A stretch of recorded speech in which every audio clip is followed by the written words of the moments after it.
Hola, ¿qué tal? Esta es una videoclase exclusiva para los alumnos del Diplomado de Derecho y Nuevas Tecnologías de la Universidad Panamericana, Campus Aguascalientes. Me han pedido que aborde el tema de Derecho Informático. Este módulo lo voy a desarrollar en dos vertientes. Por un lado, lo que es propiamente la aplicación de la informática en el ámbito del derecho, es decir, informática instrumento del derecho, en aquello que se conoce como informática jurídica.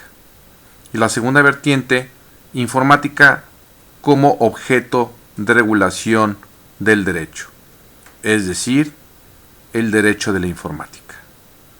Respecto a la informática jurídica, tenemos que a su vez tiene tres áreas: la documentaria, la de control y gestión y la metadocumentaria.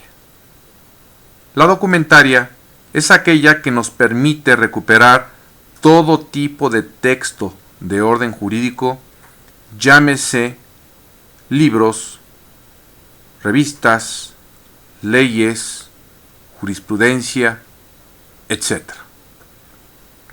Esto es relativamente común. Seguramente muchos de ustedes ya hacen uso de programas para poder acceder a información que les ayude en el proceso de elaboración de sus trabajos de investigación y eventualmente también, por qué no decirlo, en las tomas de decisiones que lleguen a realizar. La informática jurídica documentaria propiamente, al menos dentro del derecho romano germánico, existe desde finales de la década de los 60 y ha venido paulatinamente ganando cada vez más importancia. Así tenemos que existen dispositivos portátiles o discos o DVDs que nos permiten recuperar información. Por ejemplo, el sistema IUS de la Suprema Corte de Justicia de la Nación es un buen ejemplo de informática jurídica documentaria, en este caso de orden jurisprudencial. La verdad es que en estos momentos ustedes tienen una gran facilidad para acceder a distintas bases de datos, como es, por ejemplo, la del Instituto de Investigaciones Jurídicas en la página www.juridicas.unam.mx, donde pueden acceder a lo que es propiamente el acervo de libros, acervo de revistas. También pueden acceder a leyes federales, estatales y también a jurisprudencia. En el caso de los libros, lo pueden consultar a texto completo en formato PDF. Tenemos otros ejemplos importantes, como es www.diputados.gov.mx, en donde, entre otras cosas, pueden consultar, igual a texto completo, toda la legislación federal vigente, aquellas que ya quedaron abrogadas. Podemos ver todo lo que es propiamente las reformas constitucionales, y es importante porque se puede ver propiamente el documento de origen, es decir, el diario oficial de la Federación en donde fue publicado esa reforma, esa adición o propiamente el texto en sí. También el Senado de la República tiene su portal www.senado.gov.mx, donde se puede acceder a información, al igual que en la de diputados. Quiero hacer la aclaración, se puede consultar la Gaceta Parlamentaria y el Diario de los Debates. También tenemos una página relativamente poco conocida pero interesante, www.ordenjuridico.gov.mx de la Secretaría de Gobernación, en donde pueden encontrar ustedes material muy valioso a nivel de publicaciones, a nivel de legislación, pero atención, federal, estatal y también ordenamientos de orden municipal, lo cual le da un plus muy importante.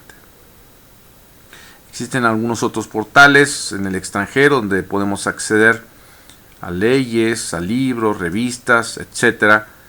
Y esta informática jurídica documentaria, por tanto, ha venido significándose cada vez como una herramienta, un recurso muy favorable para lo que son los alumnos de derecho en los distintos niveles, llámese licenciatura o en posgrado, y también, por supuesto, para abogados, para jueces, para legisladores, para servidores públicos, etc. Luego tenemos la informática jurídica de control y gestión. Esto es lo que se conoce propiamente como la ofimática, en este caso jurídica. ¿Qué es esto de ofimática jurídica? Es la automatización de las oficinas de carácter o contenido jurídico. Aquí en esta informática jurídica de control y gestión tenemos que, a diferencia de la documentaria, tiene un carácter más adjetivo que sustantivo. De tal suerte que tenemos el gobierno electrónico, es decir, las páginas de secretarías, dependencias gubernamentales en sus distintos niveles, federal, estatal, municipal, en donde en principio no solo dan cuenta al ciudadano de la información que algunas veces está sesgada y carente de transparencia, pero bueno, sino que amén de esa información también en ocasiones podemos encontrar la posibilidad de saber qué tipo de trámites como ciudadanos debemos de realizar, y en muy contadas ocasiones, pero lo existe, se puede hacer el trámite 100% por internet. Esa es quizás una de las místicas más importantes dentro del gobierno electrónico, que sería facilitar al ciudadano el seguimiento de lo que sería propiamente los trámites ante la admisión pública correspondiente. A nivel legislativo tenemos que las distintas cámaras, tanto diputados como senadores, por poner solo un ejemplo, tienen un tablero electrónico en donde se lleva la votación cuando tienen sus sesiones, ya sea ordinarias o extraordinarias, y que eventualmente, bueno, normalmente las extraordinarias, si estamos hablando de lo que es propiamente la comisión permanente, en ocasiones no hacen uso del tablero electrónico, pero sí que puedan entonces facilitarles todo lo que es el trámite parlamentario a través de la aprobación o de la negación, o en su caso de la abstención respecto a los proyectos de ley que se someten a su consideración en el pleno de las cámaras correspondientes. Otro ejemplo importante dentro de la informática jurídica y control y gestión la tenemos en el ámbito judicial. Aquí hablamos normalmente de una informática judicial o judiciaria, y aquí yo le he venido denominando la ciberjusticia, es decir, el uso de este tipo de herramientas para facilitar lo que es el proceso de impartición de justicia. Podemos decir que también ayuda o coadyuva dentro de lo que es la procuración de justicia, pero tiene un enfoque más acentuado dentro de lo que es la administración de justicia. Esta ciberjusticia trata de cumplimentar en debida forma el artículo 17 de la Constitución Política de los Estados Unidos Mexicanos, que, como ustedes saben, nos dice que la impartición de la justicia será pronta, expedita y gratuita, y que en ocasiones, desgraciadamente, no tiene ninguno de esos elementos. Tenemos algunos ejemplos significativos de la ciberjusticia. Por ejemplo, en el caso de Nuevo León, el Tribunal Virtual, en el que se pueden enviar promociones, se pueden recibir los acuerdos que recaigan sobre nuestras promociones, ya no solo a través de la computadora, sino a través de dispositivos móviles, como puede ser el teléfono celular. También podemos acceder al expediente de manera remota, el llamado expediente electrónico, y la verdad es que ha ganado cada vez más adeptos, y este tribunal virtual quizás es uno de los ejemplos más notorios dentro de la informática jurídica documentaria. Tenemos también el caso del expediente electrónico en el estado de Querétaro, también igualmente significativo, que a diferencia del de Nuevo León, ahí hay un costo no muy acentuado, pero que eventualmente es amortizable a través de lo que uno pueda cobrarle a los clientes, que finalmente serán satisfechos de nuestros trabajos al tener nosotros la posibilidad de acceder, como decía, de manera remota a los expedientes sin necesidad de presencia física en los juzgados o tribunales, y sin necesidad de estarnos luego peleando por el expediente con nuestra contraparte o el secretario, porque al poder acceder a través de, por ejemplo, internet, podemos sin ningún problema hacerlo varias personas a la vez. El ejemplo más reciente en esta llamada ciberjusticia lo tenemos en el Tribunal Federal de Justicia Fiscal y Administrativa, en el llamado juicio en línea, y que fue instrumentado a partir del 7 de agosto de este año 2011. Y bueno, pues ahorita es prematuro dar un balance a este respecto. Ojalá y ese plazo que se dieron, agregado a lo que en principio tenían, pues haya permitido solucionar ahí las problemáticas que se tenían y poder entonces implementar este juicio en línea en los términos más adecuados. Como ustedes saben, estas reformas a la ley de amparo pues conllevarán también una serie de cuestiones muy interesantes en cuanto a los aspectos de modernización de la impartición de justicia, en este caso en el ámbito federal. Quisiera mencionarles que hay algunos ejemplos interesantes dentro de esta ciberjusticia, y básicamente los ubicamos dentro del contexto de los llamados métodos alternativos de solución de controversias. Y aquí, como ustedes saben, inicialmente es una impartición de justicia no jurisdiccional, y ha tenido mucho éxito a través de figuras como la conciliación, la mediación y el arbitraje, tanto que han sido paulatinamente incorporados dentro de la estructura formal u oficial de los órganos jurisdiccionales, y esto ha permitido de algún modo evitar que algunos asuntos que se pueden resolver a través de esta vía más amigable, más rápida, y no llevarlos propiamente a instancias que luego ponen a andar la maquinaria judicial, que en ocasiones es muy costosa y a veces muy lenta. La tercera de las áreas es la informática jurídica metadocumentaria, es decir, son los sistemas expertos legales. Aquí tenemos lo que se conoce como base de conocimientos y el mecanismo de inferencia y la interrelación o interfaz entre usuario y la máquina. Pero básicamente estamos hablando de la inteligencia artificial aplicada en el mundo del derecho, y que tiene vertientes muy significativas, porque eventualmente puede coadyuvar dentro de procesos de la educación, de la investigación, de la redacción de textos, y también, por qué no decirlo, para efecto también de lo que es la toma de decisiones. Bueno, esto sería de una manera sucinta, somera, lo que podríamos comentar respecto a la informática jurídica, es decir, informática instrumento de derecho. ¿Qué les parece si ahora nos abocamos a hablar de la segunda vertiente, que es el derecho de la informática? Es decir, la informática como un objeto de regulación por parte del derecho. Al respecto, tenemos algunos temas muy interesantes, de los cuales con mucho gusto vamos a dar cuenta. Para ello, es conveniente ubicarnos dentro del contexto de la llamada sociedad de la información y del conocimiento, que es donde pues yo quisiera que pudiéramos partir para entender pues a cabalidad a qué me voy a referir con estos temas del derecho de la informática. Esta sociedad de la información y el conocimiento es aquella que actualmente está permeando en distintos niveles, y es importante decirles que hubo una cumbre mundial de sociedad de la información en 2003-2005, se desarrollaron dos fases, y el seguimiento desde el 2006 a la fecha se ha dado en los foros de gobernanza en Internet. Por ahí hay un documento que les recomiendo mucho que lo consulten, se llama Compromiso de Túnez, en donde entre otras cosas se da cuenta de cómo estas tecnologías pueden y deben ser de utilidad a la ciudadanía, y en este caso algunos segmentos fundamentalmente olvidados, descuidados o vulnerables.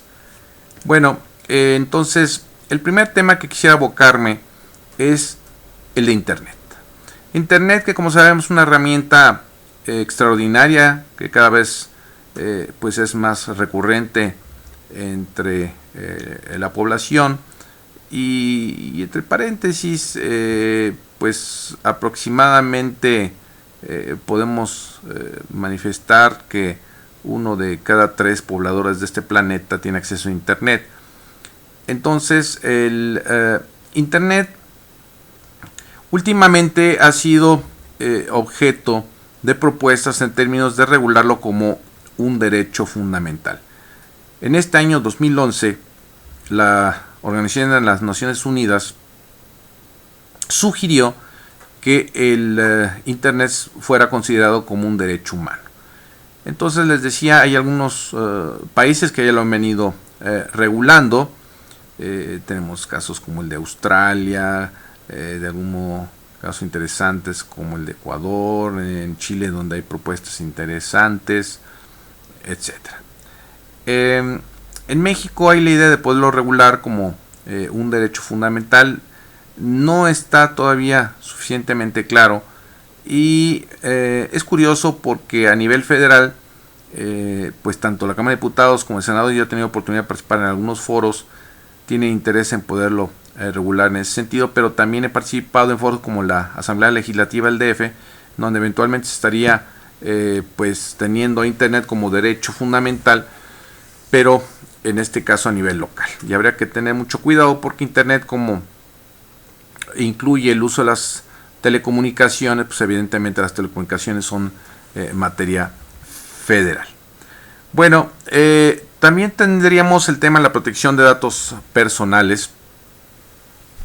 Y al respecto, es un tema muy delicado porque consiste que la información que nosotros suministramos o proveemos para distintos propósitos o trámites puede ser objeto de un uso inadecuado. Por eso es que nuestra Constitución ya tiene regulado este tema, artículo 16, y se habla básicamente de 4 derechos, que ese es el de acceso, rectificación, cancelación y oposición. Muchos le llaman doctrinariamente como los derechos ARCO, pero bueno. Recientemente se publicó la Ley Federal de Protección de Datos Personales en posesión de los particulares y que, bueno, pues tiene como autoridad encargada de velar su cumplimiento al Instituto Federal de Acceso a la Información y Protección de Datos. Ya cambió la denominación. Entonces, pues también habrá que ver si cumple adecuadamente esta autoridad con el con las consignas que están ahí planteadas. Pues en lo que ha sido este 2011, no sé si se han percatado que se ha empezado a promover por parte de las empresas lo que es la salvaguarda de los datos personales en el ánimo de cumplir con esta ley federal de protección de datos personales en posesión de los particulares. Quiero manifestarles que a mi juicio hay algunos rubros que quizás no son muy afortunados en la ley, pero eso no exime que yo quisiera que por supuesto sea exitosa la aplicación de la misma. Bueno, en el caso de las resoluciones dictadas por el IFAI con motivo de esta ley, eventualmente pueden ser impugnables precisamente en el Tribunal Federal de Justicia Fiscal y Administrativa. Vamos a ver cómo se dan las cosas también en este momento, al igual que lo que fue el juicio en línea que les narré hace rato. Es prematuro poder dar un balance respecto a esta ley y la actividad del IFAI al respecto. Precisamente en unos días, ahora a principios de noviembre, tendrá verificativo en la Ciudad de México el Encuentro Mundial de Autoridades en materia de protección de datos personales, y es un evento muy importante que aglutina a las autoridades de los países que más grado de avance tienen en materia de protección de los datos personales. Bueno, también tendríamos otros temas como el de los contratos informáticos. Estos contratos que están cada vez permeando más en el entorno jurídico y que versan básicamente sobre lo que son los bienes y servicios informáticos. Entiéndase, bienes que tienen un carácter corpóreo y otros, en este caso, servicios que tienen un carácter intangible. Y fíjense, todo esto que estamos viendo de derecho a la informática, básicamente su sustento lo tenemos en la información. Información entendida como un verdadero bien, un bien intangible o inmaterial con un contenido económico intrínseco que radica en su destino o utilidad. De tal suerte que este bien intangible o inmaterial puede ser susceptible de apoderamiento, y por eso es que tornan menester el regularlo. No sabemos desde los cursos de bienes que estos deben ser tutelados por parte del derecho. Sin embargo, esta tutela debe ser muy especial por este carácter intangible que es, digamos, poco común o poco frecuente en el ámbito del derecho. Pues bien, les decía que los contratos informáticos versan sobre estos rubros y tienen una serie de cláusulas muy interesantes que son pues notoriamente distintas a otros tipos de contratos, por lo cual en ocasiones se prestan a desavenencias o algún tipo de imprecisiones, y por eso es que hay que clarificar muy bien todo este rubro. Bueno, también tenemos otro aspecto importante dentro del derecho de la informática, que es el de la protección jurídica de los programas de computación y el de los nombres de dominio, es decir, el llamado software, que pues en muchas ocasiones es objeto de piratería.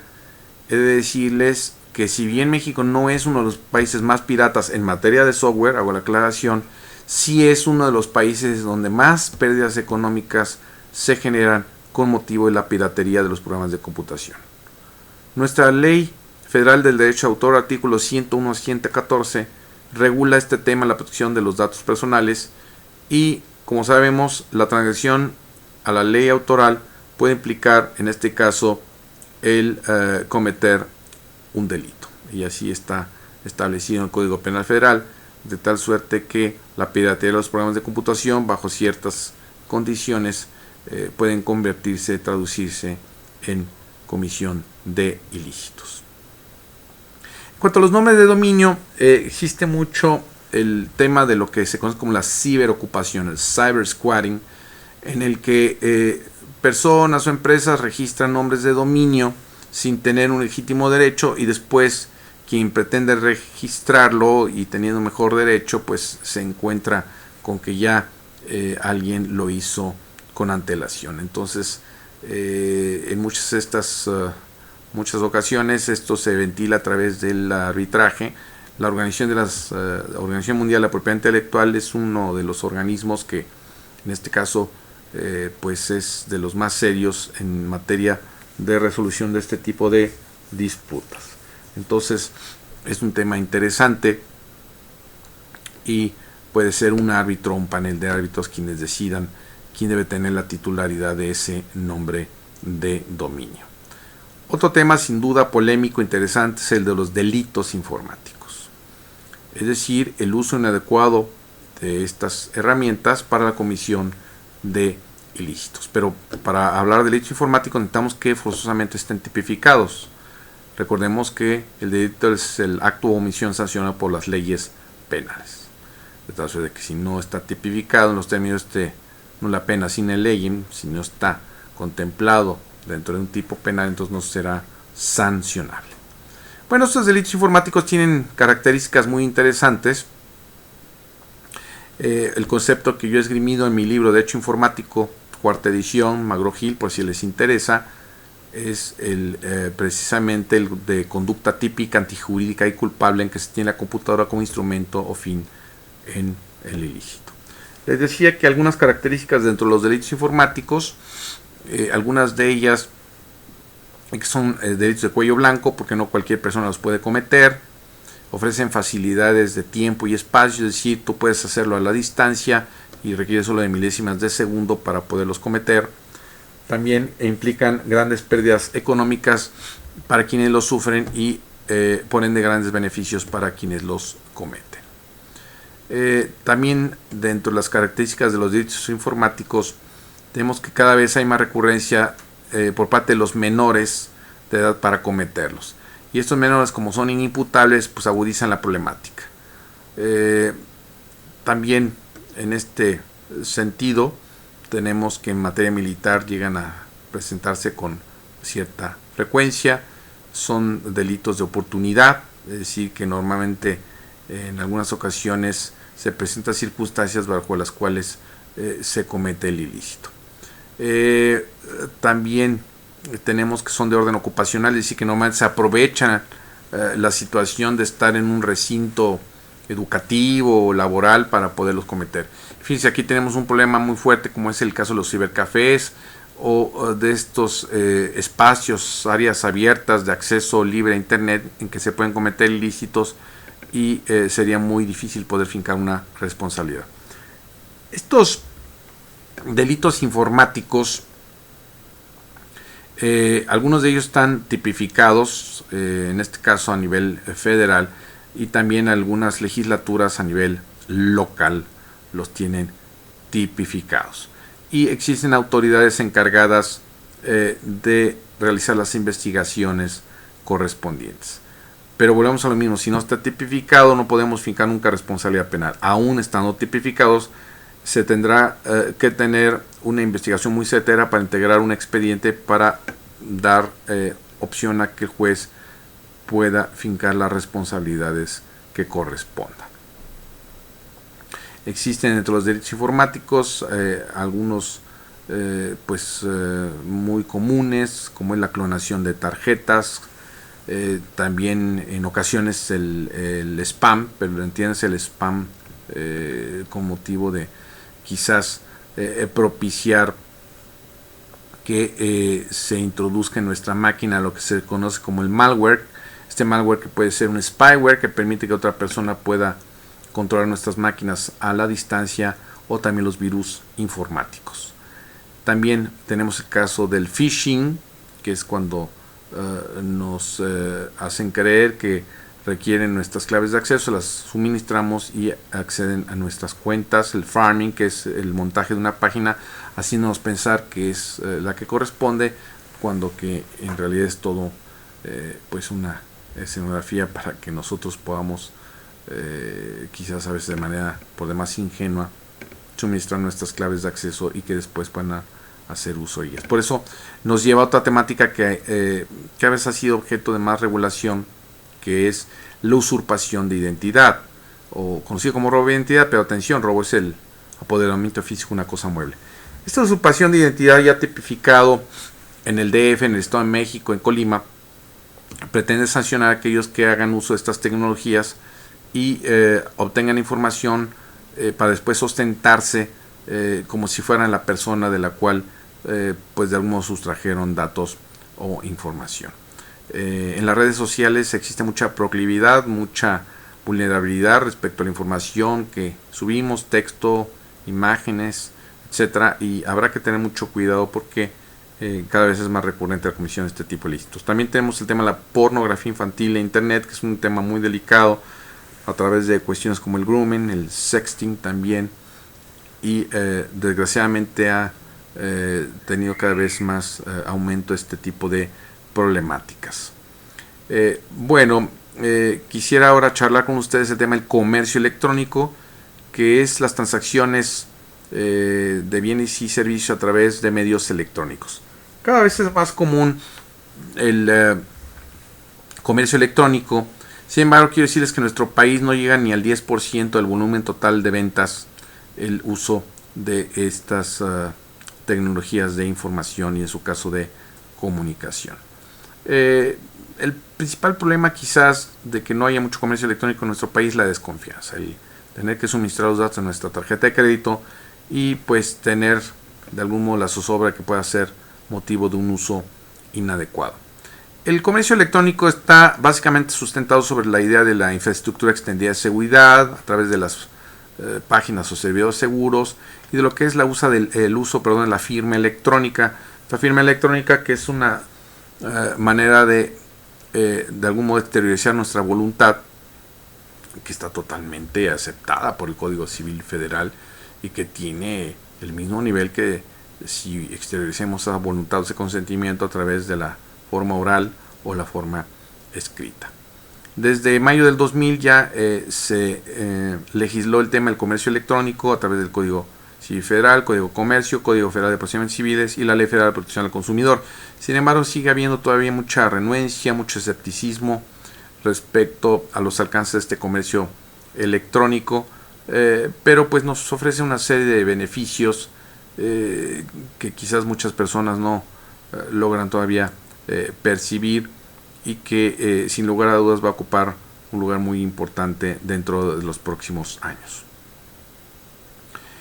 Quisiera referirme a otro tema que es el teletrabajo, es decir, es el uso de estas tecnologías para elaborar nuestras actividades, en este caso de orden laboral, a la distancia.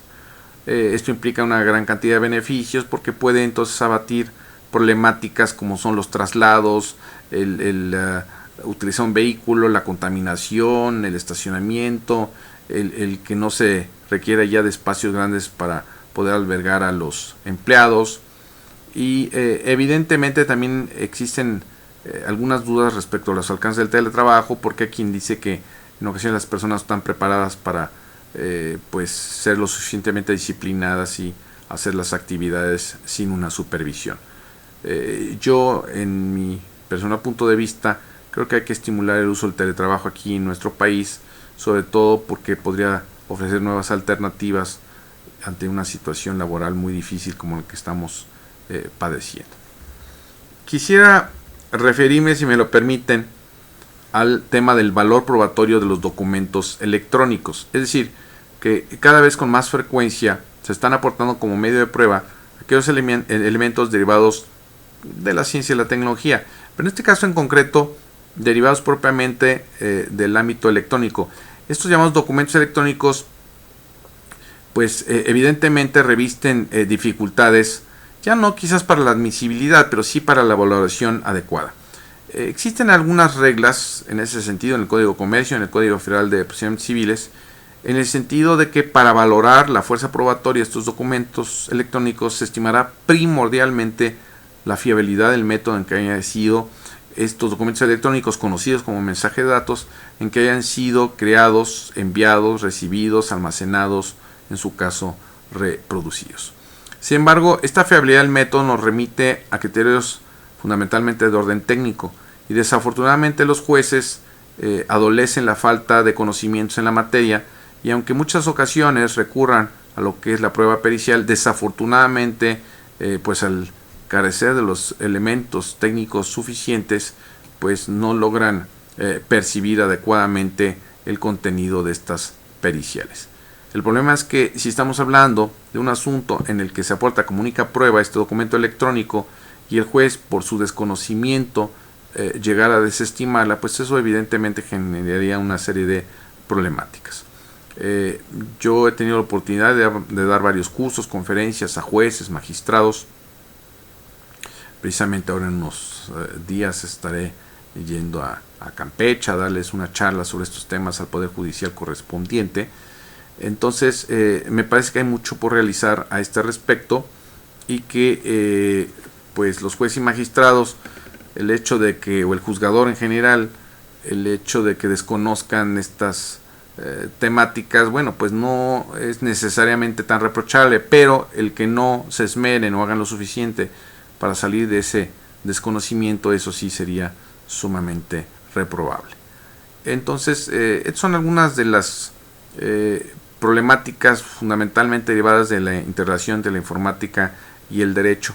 Y hay otras que están emergiendo de manera muy interesante, lo que es el voto electrónico, lo que es el uso de la videovigilancia y la eventual transgresión de los derechos de la privacidad, el uso de los identificadores de radiofrecuencia. Pensemos, por ejemplo, los brazaletes electrónicos que se llevan a utilizar cada vez más en el caso de algunos reclusos que pretenden purgar sus condenas en sus domicilios. En fin, entonces, por un lado tenemos estas tecnologías como un instrumento para poder permitirnos desarrollar las cosas en términos más confortables, más adecuados, más rápidos, pero también puede ser un elemento para la transgresión de los derechos de las personas para obtención de beneficios propios o ajenos. Pero fíjense las grandes implicaciones que están generando el uso de estas tecnologías en la llamada primavera árabe, en donde ya han sucumbido regímenes como el de Egipto, el de Túnez o el de Libia, ahora con la reciente muerte de Gaddafi. Y bueno, pues hay todavía algunos otros países como Siria y Yemen que están en una situación precaria. Entonces nos podemos dar cuenta cómo estas herramientas, el internet, las redes sociales, están engendrando cada vez más inquietudes, más posibilidades, más alternativas, pero también pueden engendrar problemas a nivel de la ciberseguridad, de lo que serían eventualmente los ciberterroristas, y es un rubro que ahorita tiene muy preocupado a algunas naciones. En la OTAN tienen un centro muy interesante en Vilnius, Lituania, para combatir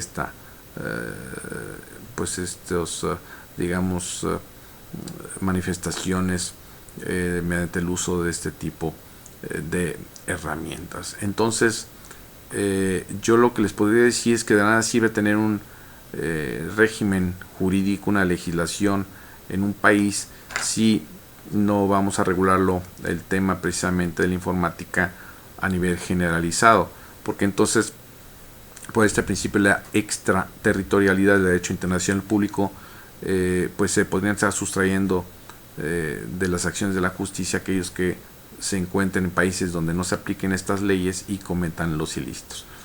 Yo he mencionado que quizás hay posibilidades de poder llegar a acuerdos internacionales y poder aplicar las leyes bajo un espectro más universal y no rigurosamente a nivel local.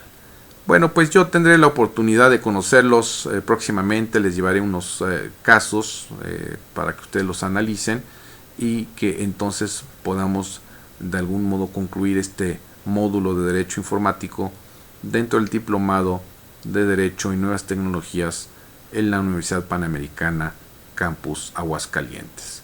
Así es que por mientras reciban un cordial saludo y espero que les haya sido de provecho esta ciberclase. Estamos en contacto. Hasta pronto.